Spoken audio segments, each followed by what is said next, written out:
Hello, Alan. Hi, Carmen. Nice to see you and welcome to this new episode of Asian Business Owners. Thank you for having me. Thank you. Thank you. So I'm glad to have you, have you virtually because you're in Singapore and I'm in Hong Kong, but we managed to find some time in the middle of summer because it's the end of July to record an episode. So thank you very much. So Alan, you are, correct me if I'm wrong, but you're from Hong Kong Yes, I'm originally? originally from Hong Kong, yes. But I've been Okay. living in Singapore for, the last 20 years now. Oh, okay. Okay. But it's not so far from home. No, not at And all. you're a founder and investor in wellness and hospitality, if we put it very generally. Yep. You founded many companies. The most recent one is Move Repeat, boutique fitness lifestyle brands focus on movement. And if I'm right, you have 50 studios across 5 countries, including 3 different categories: yoga, Pilates, and Rainbow training. So you say you're on a mission to increase the human health span by making fitness and wellness accessible to as many people as possible. So knowing that, I was wondering, as you basically want to help people live longer, was there a moment you felt like your own lifestyle was harmful to you? Was there a wake-up call? Yes, thank you for the intro and the question. Yes, indeed. I actually started off my career in the hotel industry. I founded Park Hotel Group back in 2004, and I've literally been like most founders. You're working around the clock. For me, I work at least 12, 15 hours daily, no break, including weekends. So there's the first couple of years I literally stay in the hotel as well. So I literally just take the lift up and down, and that's my work. So I finish work and probably just literally knocked out and sleep. And next morning you wake up, you go work again. There was So it is there was no boundary between your work and your personal life. correct at that point in time. In the first 2 years, it's literally just work Okay. and just sleep. Yeah, don't really have much other time at that point in time. So literally it's quite unhealthy. Been Mm. eating just random food that just a quick meal within reach, and then obviously zero exercise, and that lifestyle have took me probably up to all the way up to the first 10 years of my career. Zero Wow. exercise at all, and my fitness level is really, really bad. I have actually experienced some blackout occasionally. And the worst time I actually broke my leg because I was standing and blacked out, and then I just fall flat on the Mm. floor. And then by the time I got up, it's like, oh, my leg is pain. Wow. So that was So one of your body the was worst sending your body was messages. sending Yeah. you signals. Yeah. Yes, definitely. Yeah, definitely is sending you a signal. But at times we tend to ignore, Mm. which is very bad. Yeah. I think we always get the earlier signs, but whether we Mm-hmm. choose to listen to our body or we choose to ignore. About 10 years ago, I started exercise. I realized that, okay, I Okay. need to do some exercise, and started with yoga. Easy start for someone that have never exercised for quite some time. So it's a good time for me to also to find space and time to ground myself, and to just relax your mind and get into some movement. So that was Mm. the year I joined yoga movement as a client. Okay. And yeah.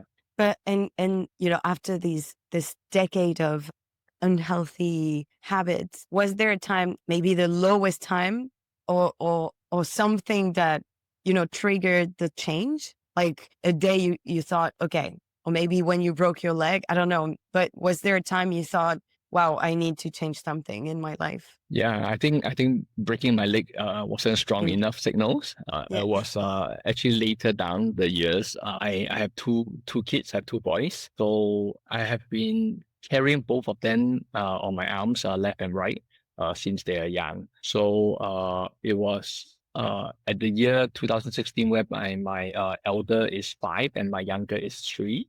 So that's the time whereby I was like, they both were hugging me, and I'm on the floor, and I supposed to stand up and carry them, and I couldn't stand up. It's almost like a heavy squat, and Mm, both of them has grown beyond my comfort level to lift them up, and that's the moment I actually told myself, okay, I do need to strengthen myself in order for me to continue to carry them, mm, and I that's the moment whereby I felt that as a father, I feel bad.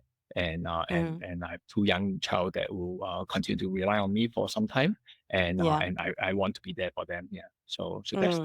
that's the literally the turning moment for me. Oh, okay, the turning point. Okay. So after decades working in hospitality, then a few years after that, you founded Seveno Capital, venture capital that invests in early and growth stage ventures in Southeast Asia. And because you want to have an impact on human lives and wellness and human health span, as we said. So how did you start this? And also where, because it's a venture capital. So I guess also money wise, how did it start? Yeah, we founded Seveno Capital actually early this year. It was Okay. grown out from a lot of investment that I'm looking at Okay. personally.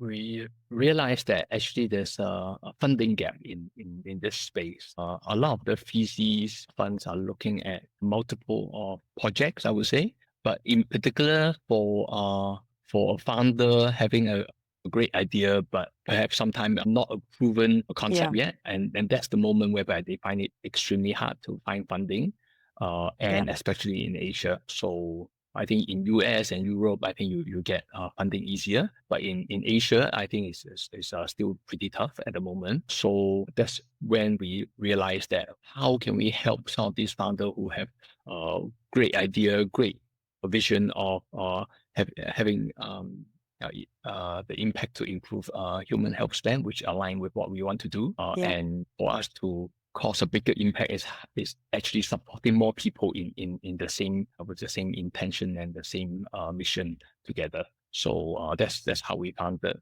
Seveno Capital. And we actually want to not just financially support them, but also creating that network effect whereby we will have space and operation whereby they can actually test out their product or service or be the first launch so that they can actually have this proof of concept and for them to continue to move on the next stage of funding, maybe a Series A, Series B kind of funding rounds down the road. But we're literally focusing a lot on the early stage founders and Okay. companies, actually helping them beyond the monetary requirement and providing them a platform and network for them to establish that particular product or services in the marketplace. And you started this with a co-founder because you said No, we. so Seveno Capital is founded by myself, Okay. but as a PC fund, we do look for external investor Okay. as the limited Okay. partners as well. Then how do you start alone like your your venture, like your this fund? How do you do it? Yeah. So it is first is the idea, then secondly is the funding, right? So funding wise is for now it's mainly internal capitals for myself. I'm Okay. funding it, backing it, but actually we are going to raise fund early next year Okay. to Okay. actually so to actually bring in the party funds as well. But for now we want to build that initial portfolio to show people what Seveno Capital is and what are we actually looking at and building our track record. So since early this year, we have already invested into three different companies. The first one was a cabin company, which is operating cabin-like, I would say like a hotel room in the middle of the nature. So Mm. it's literally escape from a lot of the people who is working in the city Yeah. in Japan and allowing them to have that space and mind space to actually relax and to reconnect with nature and refocus on some of their mission and purposes in life as well before they head back to the city and get busy with their work again. And this cabin is actually launching next month. Yeah, Oh, so okay. Okay. if you have time, do Yeah, book a I would slot. love that. Yeah, I do book a mean, slot. I read many times that nature is free medicine. It reduces cortisol level. It's amazing to just feel better for mental health. Just Literally, a yes, walk in yeah. the woods is, yeah. Yep, I personally feel it's a medicine for me. I at times will walk to next door where I live in the garden and just literally connect with the nature, just barefoot walking on the grass and just enjoy some of the breeze and maybe some insects flying around. So it's just something really, really simple, Mm, but how it helps on the mental front is amazing. So yeah. one should have to really try to realize that. And then the Yeah. second investment we bought in is Longevity World, whereby we actually opening the physical center in Singapore come fourth quarter this year as well. And then also recently announced our third investment in the Well Estate, Okay. which is launching in resort destination in Southeast Asia like Bali and Phuket, etc. So yeah, so very Okay, exciting cool. companies that we are investing, and there are a few more to come. So keep a lookout. Okay. And one last thing about this, how do you choose which company to invest in? What are, I guess you have a lot of criteria and also very maybe financial stuff and the business plan and all of this. But if you can maybe give a few things that, share a few of those things that Yes, help you decide where to yes, invest. certainly. For Seveno Capital, it is what we classify as impact fund. So, Okay. so first and foremost, we need to actually clear the impact element. So, for Seveno Capital, it's all about improving a human health span. So, whoever approaching us or we're talking to will say, okay, you need to illustrate how your intent for your product or services to increase human health span. And then secondly is how big impact are we talking about? How scalable are we talking about that idea, that product and services that the founders are planning forward? So that Okay. would be the first port of call for us that will actually filter out a lot of whether we see a fit or doesn't in our portfolio. And then next, we will look at the founder's intention and capability to actually execute what the business plan is, Okay. and ultimately, are we still aligning that it is impact first and not just about profit maximization? So I think a lot of the time we see actually a lot of pitch deck, investment pitch deck we receive, and that's probably the main lacking part. A lot of people, a lot of founders, a lot of business owners will say, okay, this is what my business is and what I can do with my business and why it's growing and all that. So I say, yes, that's all sound great. But then where's that impact? Are we truly trying to increase human health span, or are we just saying, we are going to make money? That's it. Mm, So I think that's the part that I often find missing, and at times even if it's a great business, or we'll give it a pass because it doesn't align with us, and we believe there's many other funds out there that they can support them, and yeah. we don't need to be the person. So for us, it's really be the funding gap for founders with the same alignment of interest, alignment in the impact that we want to create in the world. Okay. And I was thinking being an entrepreneur and investor is definitely not the most comfortable path. I mean, it requires a lot of work when you have your business, a lot of determination, a lot of energy, especially in fast paced cities like Singapore and Hong Kong. So, how do you deal with this? Because you're advocating for a healthy lifestyle. So, what I understand personally what I understand by healthy lifestyle, understand slower lifestyle, because I think we try to do so many things at the same time, but just slowing down is healthy. So how do you navigate your journey as an entrepreneur, but keeping the healthy lifestyle? Yeah, I think the key difference between an entrepreneur or from let's say a professional salary individual, the main difference is actually the buck stop with you as an entrepreneur. If you are working in a bigger organization, there's always like a huge team. You can say you can actually or get the other resources together to Mm, resolve the situation, or literally pass it down to the next department to handle. But entrepreneur, despite you have your company structure, you have put in place certain business processes, work processes. But yeah, if when things happen, it still come to you. You still have to resolve it. There's no one else you can pass on to. Yeah. It literally stopped with you. So I think that's the key difference. Work itself, I think both corporate working or work can both be stressful. But I would say that the importance is about managing stress. A lot of people Mm, actually ask me how you do so many things and you feel still looks okay. I would say it's literally how you manage the stress, and even at a stressful moment, how do you refer back yourself to why you started it at the first place?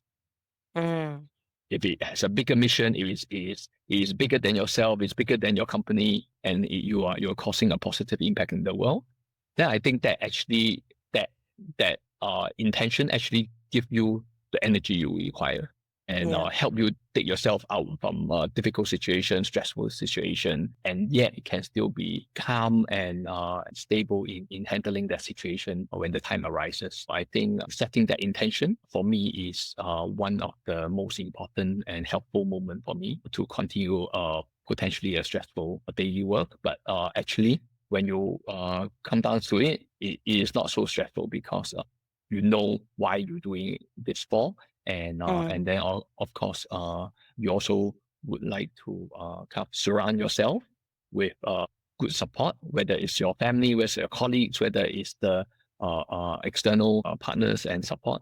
So having that support circle is also extremely important. We human being are all wanting to have that human connection with others, and those who sharing similar experiences or mindset tends to click better because yeah. we actually can relate a lot more when we kind of share our story with others as well. Yeah. I would even add probably self-discipline in a way that, well, for me, it keeps me functioning. I don't know, like I go to the gym like 4 times a week, and this is self-discipline. This is not motivation. I don't want to go. Like there are sometimes I don't want to go. Sometimes I want to, sometimes I don't. But this is not the question. The question is self-discipline to just have my moment. And every time after a session, I feel good because it's a good thing for me and for my mental health and also physical health. So, and also to take breaks and to allow yourself some time to take a step back and just, not be working at your 100% every time. So this is about, self-discipline. It's really saving me. Yeah, totally Yeah. agree. Yeah. So a lot of people try to adopt a healthier lifestyle, but Mm. most of the time it only lasts a very short period of time. Yeah. Yeah. My classic Exactly.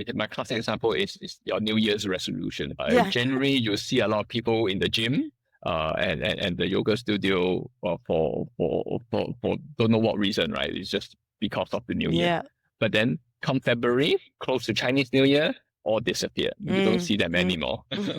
So kind of this kind of mindset, it lasts only for a short period of time. For this Yeah. scenario I share is like 1 month. But actually, as you mentioned, the discipline is going to be so critical for you, for us to Mm. adopt kind of a new lifestyle in that sense to continue on a daily basis. So for me, I have this little practice whereby it helps me a lot. I hope your audience will find it useful as well. So for me, it's all about time management because we all say we're busy, we have no time Yeah. for anything else. So if you don't put in your calendar, almost likely it won't happen. So for Mm. me, I literally block my calendar for exercise on a daily basis. So it's Yeah. one time slot, I just plug it in, and no one touches that. And Mm. I'll try my best. May not be 100%, but I'll try my best to not to move that block Yeah. itself.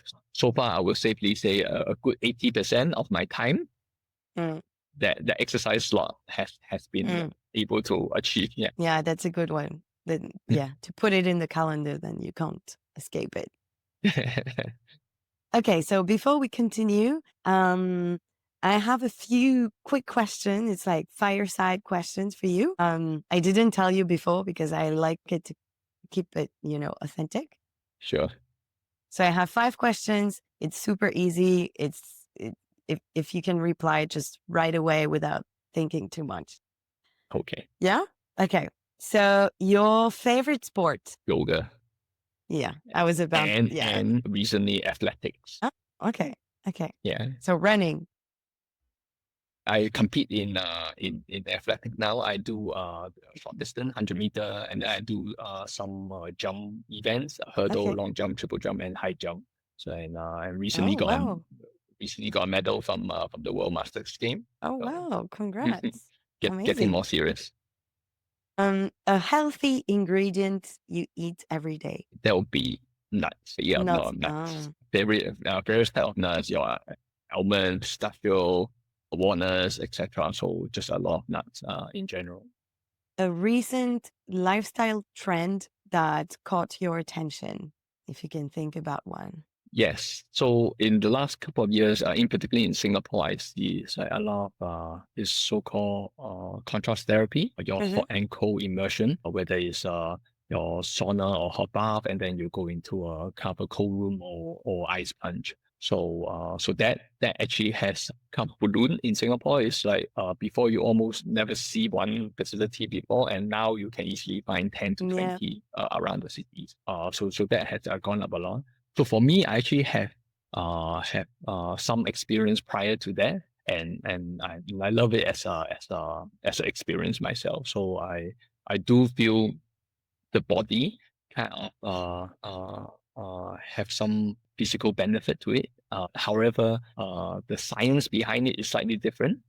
So that we have to be mindful, and who is it suitable, and at what temperature, and for how long, etc. So Yeah. it varies for individuals. So for me personally, I find benefits, but it's not for everyone also. Mm. And the dosage and the condition really need to be carefully refined before someone actually jump into this contrast therapy. That's a good thing to point out because yeah, it's not nothing to do that. I mean, especially I heard that for the heart, for some people, it's a lot to handle to go Yes, from hot to cold or cold to hot. Yeah. Okay. yes, but I do see some benefit Yeah. for Yeah. myself. Yeah. Definitely. What's one thing that you used to see as a treat that now feels like poison? Okay, used to, yes. That would Yeah. be beer. I Mm. grew up in the UK. The school actually have a school pub, and I think we're 16. Okay. We are literally sent to the school pub and drink beer as a school daily event. Wow. Wow. Even now thinking about it, I was just like, that is shocking how that actually happened in the school. So that was my first experience, and in the UK, it's kind of a culture. You literally drink beer more than water, and it actually costs less than mineral water at that point in Mm. time as well. So the culture over there is literally beer every day. So I had that with me for a very very long time, and I have stopped drinking alcohol about 5 years ago, and that is probably the best decision I've made for myself.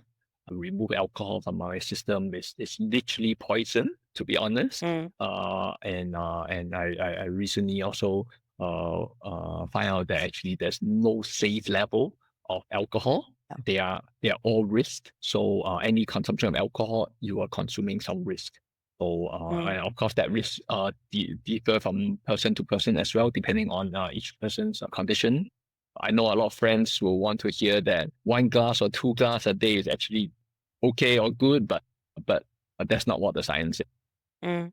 is actually telling all of us. Is that do try to remove alcohol from your consumption, but if not, do manage carefully, because there's no safe level at all. Okay. And last quick question. What's non-negotiable in your daily routine now, even on your busiest day? Like, is Okay. it, I don't know, Yes. going for a Yes. walk or meditating or No, I think it's really something very simple. Literally taking a okay. break Okay. during the day. Literally taking a break during the day. Find a quiet corner. Take some deep breath. Literally. Yeah. And some quiet breath work, but it doesn't have to be a long session. Just a couple of minutes. just get out of the busyness and literally take a deep breath and reset your mind. Actually, with that, the rest of your day, it actually become more productive as well. You become Mm, sharper and more productive, and just sometimes we in long meetings whole day, 8 hours, 10 hours. We just need to break that somewhere in between and literally refresh ourselves. I think that is something non-negotiable for me. okay, cool. Well, that's the end of the fireside. Okay, so let's continue with the other questions I have for you. So we know that wellness and health trends in general are, we can say, are status symbols. What I mean by that is that, for example, IV drips, this is expensive. This is not accessible to everyone. And there are other wellness activities that may be not so expensive, but still are a luxury because some take time. So how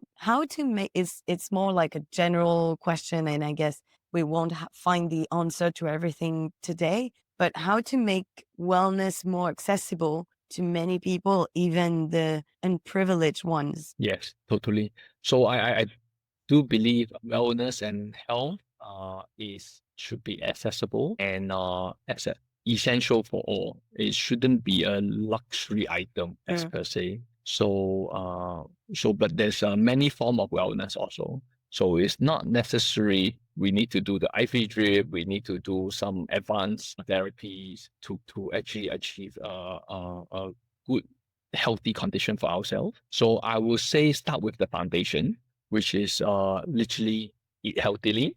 mm, It's not necessarily going to cost you more, but it's about your choice of food you eat. Yeah. So can you replace some of the unhealthy items on your plate today with some healthier ones?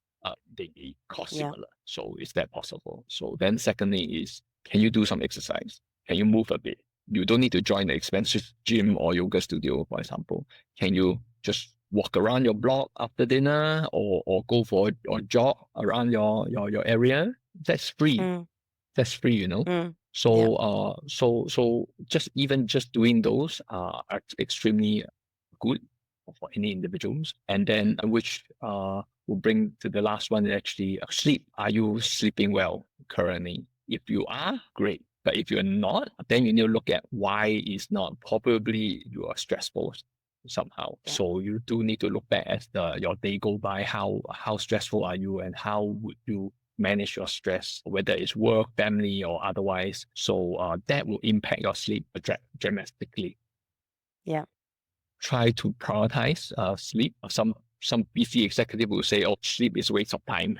I only have 24 hours, and if I sleep more, and I have less time to be productive, so called." But actually, that's The counterintuitive opposite. because yeah, you need to rest extremely well and effective in your resting as well.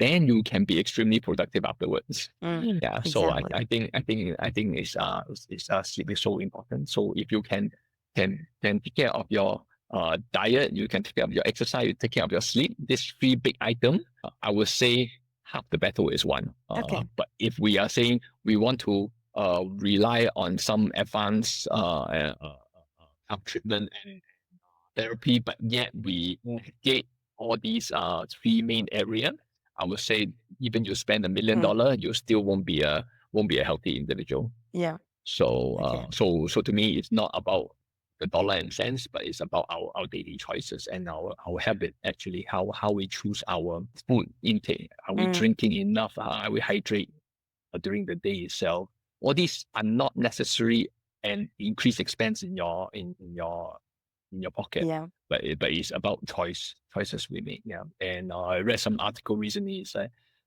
just on food alone, an individual will probably make 200 choices on a daily basis, whether to eat this item or whether to order that item or what time to eat, etc. It literally become a very important decision we make on a Mm, daily basis.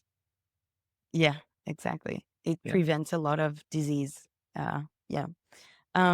And you mentioned that you quit alcohol 5 years ago and you changed a lot of things in your lifestyle and your habits. But, I've been told that it's all about balance. And like, for example, the people who quit smoking, they have to find something else because if you take out Yes. something, then you lose your balance because you were on your two feet, and then now you take something out. So I'm not saying that, it's not always so simple, but usually when people quit smoking, they start eating a lot, or they start drinking more, or maybe they start running more. This is healthier.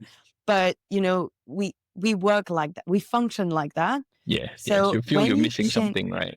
yeah, exactly. Good. So when you changed, like, so rooted things in you, like you mentioned beer, or you were not exercising or things like that, then you changed this. But at some point, did you have a crisis, even identity crisis at some point? Like, I imagine if you are in the UK and you drink beer every day and then you stop, and then you're like, who am I? I'm not drinking beer anymore. And I'm saying that like it's funny, but actually it's deeper than that. So how do you kind of let go of that former version of yourself, and how do you, sustainably adopt these new habits? Yes. Thank you for the question. Yeah. So for example, for beer, for me, it has been with me for, I don't know, 20 years. Been drinking Yeah. almost every day. So taking out of beer or alcohol from my life is definitely a big change. So my first step was making that decision. But then my second step is, like, as you mentioned, what can I replace it with? So I find alcohol-free beer in the marketplace Mm-hmm. now. So I literally started off by actually replacing alcohol beer with alcohol-free beer, which tastes almost the same. We Yeah. just need to find the new brand, or the taste profile that you should you. So for me, that was my transition Okay. for Okay. beer. But actually, the main part, for me, the difficult part comes in social gatherings. So in today's Mm. setting, or is still pretty much in the norm of, oh, let's go out for a drink, Yes. be a Yeah. friend, a drink type of things. It's still pretty much alcohol focused. Or you go out for even a work event, they'll be serving wine and beers, etc. So any celebration, weddings, New Year's, etc., is also all the alcohol will be out. So it is literally all this social connection that you find whether you'll be missing out. So for me, I Mm. managed to actually tell my friends and family about why I make that decision. And even when I go out with them and drinking with them, whereby they are still drinking alcohol, but I'm not, I just have a glass of water, for example. They say, hey, come on, just get a drink. So I would say, no, water is fine with me. I'm not craving for anything, and happy with water, for example. Mm. So it's just, I still enjoy the time with my friends and family, whereby we're having celebration, etc. But yet I may not have the alcohol in my hand. That's fine. So it's about getting that barrier. I think the health focus in the current day, a lot of people understand. They don't force you. They don't push you. Or pressurize you to, hey, drink me kind of things. I think if you make your stand firm enough, no one is able to Yeah. force you to drink. So, and for me, it's also taking the opportunity to share my own experience, Mm. how I feel personally after I stopped drinking, and all the benefits that I want my friends and family to share as well. So I hope I can influence one person at a time, Yeah. that Yeah. he or she can at least dial down the alcohol, and maybe in times to remove it as well. So I have a lot of friends know by now know I actually don't drink, and they'll still ask me to go out and say, hey, let's go for a drink, but it's alcohol free version drinks. Mm. And I say, yes, Yeah. bring it on. But you're Yeah, so right. things like But this. I think So yeah, so it's about influencing your peers as well. Yeah. because you're very strong on your values, and you have a story to share, but I think it's still, I still feel peer pressure when you're out for a drink. It's like people don't want to drink alone. They're like, I no, know, no, I know. no, like, come with me to poison yourself. You know what I I agree. mean? That's the hardest part. That's why I think it's the hardest part for most people, even for myself at the beginning, is literally how we be firm about our own stand Yeah. and our choices, and not being influenced by other, But at the same time, if that is strong enough, you actually can turn it around Mm. to say, instead of they influencing you, can you influence them positively also? So if you truly believe in what you're doing is good for you and for others, then you won't be shy to share. You won't be shy to stand firm. So I think it doesn't have to, my story may be different from someone else's story, but I can assure you everyone have a story to tell. So it's rather he or she buy in their story themselves first. If they Yeah. are all in with that, then I'm quite sure that he or she will be able to actually sustain and even to influence other positively as well. I like that. I like that. I hope that it will influence listeners. And so we've been talking about wellness trends, lifestyle trends, all of this, and how to make humans live healthy and longer. And what do you think about anti-aging solutions? I know this is quite a different topic because this is not about increasing human health span. It's more about looking younger. And I'm just reflecting on this. It's like a battle not to get old, but actually I heard that growing old is a privilege, and I agree with that.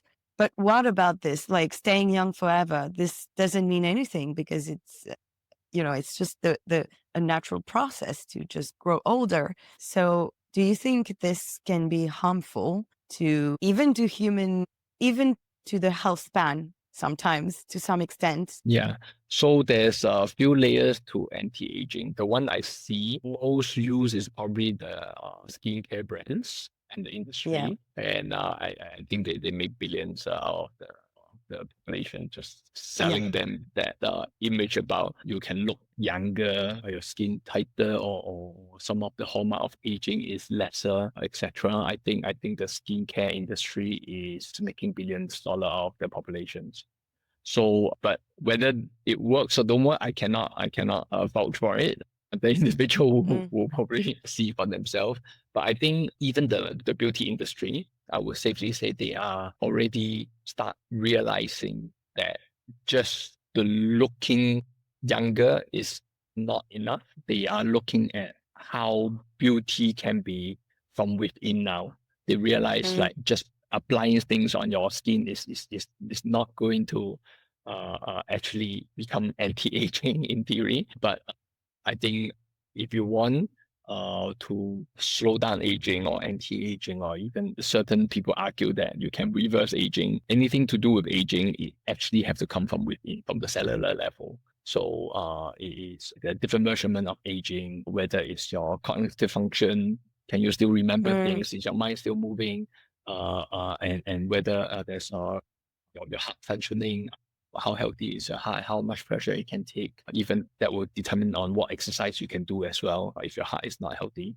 So, and then also there's other functional element about aging as well. Are you still mobile? Are you still able to run? Are you able to walk without assistance? So all this is actually, if we think further down the road when we are growing older beyond 60, 70, 80, maybe even to 90 and 100, for example. So the most important for me is, are we able to keep our what we want to do until that age? Mm. We don't Yeah. we don't want to live like 100 years old, but we spend 20 years in the bed and Yeah, and yeah, and yeah, yeah. and, and need assistance, and we become a burden to Living the family. healthy, And old yeah, and healthy. Yeah. yeah. So Yeah. so that is all about health span. That's what health span come in about. In today's, I think WHO share will probably be a 9 to 10 years gap in general. At there's a gap between health span and lifespan. So what it means is Mm. like you have a good 9, 10 years on average in the population, that your last 10 years may not be living healthily. Some form of assisted living Yeah. is required. So, Yeah. so that's a good 10 years, and Yeah. I think for us, it is literally trying to bridge that gap, to close that gap as much as possible. And the holy grail is literally we pass on healthily Mm. Mm. as we age. So so how do we do that? So it probably come back to a few key principle about living healthily even when we are young. Yeah. because Yeah. it's almost like a bank account. You do need to put Mm, in your savings to start seeing your bank account grow. You start earning interest, and then later year you will start depleting because you have expenditures. yeah. Yeah. So aging is almost the same. We do need to put in To these invest in it. yeah It's like investing. Yeah.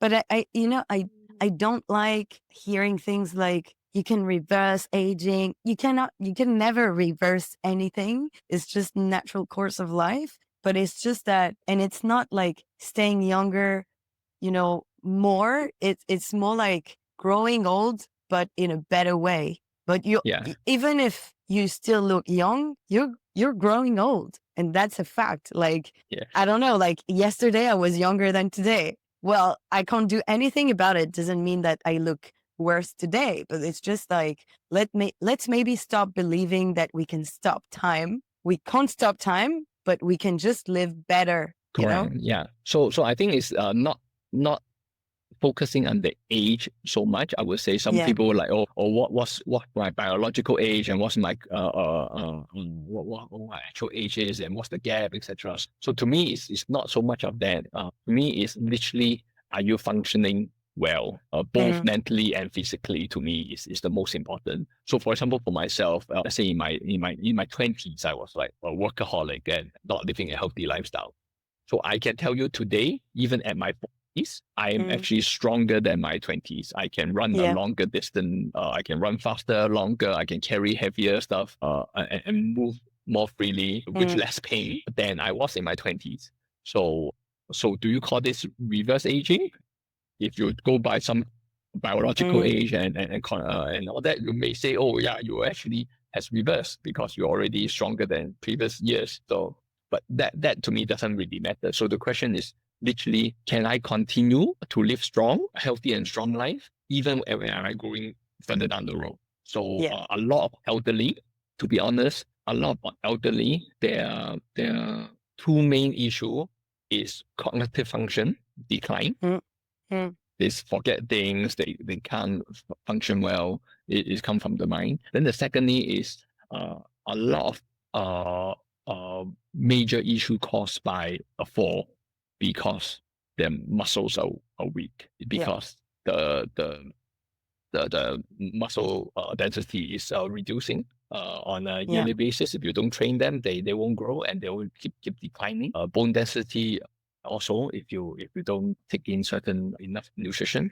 your bone Yeah. density also will decline.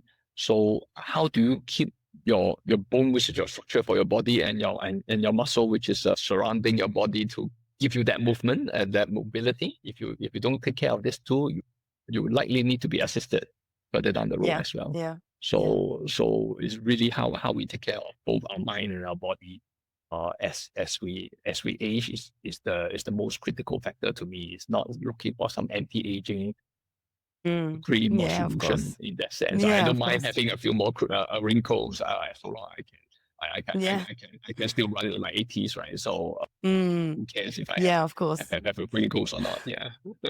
I hope, yeah, I hope the listeners will be inspired by this. I have a couple more questions for you. So you kind of mentioned that at the beginning of the episode, but do you have any upcoming project that you're excited about? Maybe more companies you're going to invest in, or you told me about this cabin business in Japan, but is there any other thing you'd like to share here? Yeah, so the most exciting thing I'm about to launch will be what we're doing at Longevity 12 in Singapore, opening end of this year. We're opening 80,000 square feet health hub for all things health and wellness. Can look at it almost like a department store or shopping mall Mm, that only okay. stock health and wellness product and services. So that's what Longevity World is. Within Longevity World, half of the space will be occupied by Longevity and Lifestyle Medical Center, whereby it helps you to optimize your health and lifestyle. So that will be an extremely exciting project for me. We are planning for the opening Q4 this year. So looking forward to that. Cool. Exciting things to ahead. And the last question, that is the signature question of the podcast, I asked to all my guests. So, talking to the entrepreneur that you are, do you have any lessons that you learned throughout your experience and that you would like to share with fellow business owners and entrepreneurs? Yes, probably touch on briefly just now, but I think it's really take care of ourselves, making sure we are healthy enough, and also manage that stress. We all get stressed as an individual, as an entrepreneur. So managing that stress and focusing on the big impact, I think is going to be something that will carry us throughout our career as we develop our businesses. So the big why are we in this business in the first place? What we can do to impact the society. I think if we can get that right, business will come because you have a product or services people need, and you are Yeah. creating such impact, and the business will continue to strive. Uh, if Mm. you are just focusing on profit maximization, yes, you may making tons of money this year, but would that continue? That I don't know. So Mm. yeah, if you don't have a purpose driven intention, I think the business will face sustainability in the long run as well. Yeah. Yeah. That's a perfect. Let's Yeah, end on this. thank Yeah. you. Well, thank you so much, Alan, for sharing your experience, your journey. I think there are a lot of things to keep in mind to have a more healthier lifestyle. And yeah, I hope listeners took notes because let's remember diet, exercise, and sleep. These are the three things that will make you healthier. And then you can, if you want to go for ice bath or IVs, it's even better. Just these three things and you'll be good. Yeah, focus on the foundation. Don't look too far and say, oh, this thing take too much time and it cost me too much money and I can't do it. So don't let that cloud your own judgment. Focus on what are the simple steps you can take today. Just something Okay. simple. Yeah, I'm not Yeah. asking you to cut, don't eat. So I say, can you replace some unhealthy item with healthier choices? That's all. Yeah. So Yeah. very It's all simple about steps. choices. Yeah, it's about choices. Yeah, so it's a simple. Start with simple, small steps. Don't look at where you are today and where you want to be, which may Mm, be a bit far fetched. Maybe just saying, okay, what are the healthier choices I can make just today, and that mm. every day will accumulate. So as you move along the health journey, you'll realize how much impact to your own body you can feel. Literally, you can feel, and that will be your motivator to continue to the next step as well. Okay. Perfect. Let's keep that in mind. Thank you again so much, Alan. Thank you. Thank you, Carmen. Thank you. Thanks for having me.